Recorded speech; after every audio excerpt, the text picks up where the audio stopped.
Sixto Dantes lalong gumagaling sa kanyang basketball training. Lalong humuhusay sa basketball ang anak ni Marian Rivera at Dingdong Dantes na si Sixto. Sa bagong video na ibinahagi ng GV Basketball, makikita si Sixto na abala sa kanyang basketball training. Kitang-kita ang kanyang sipag at tiyaga habang ginagawa ang iba't ibang ensayo sa court. Kapansin-pansin din na mas gumaganda na ang kanyang mga galaw at mas nagiging pamilyar na siya sa paggamit ng bola.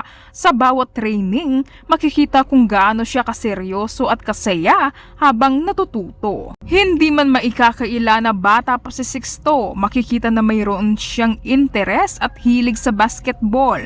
At dahil patuloy siyang nagsasanay, unti-unti na rin siyang gumagaling. Kaya naman marami ang natutuwa sa bawat bagong video ng kanyang training.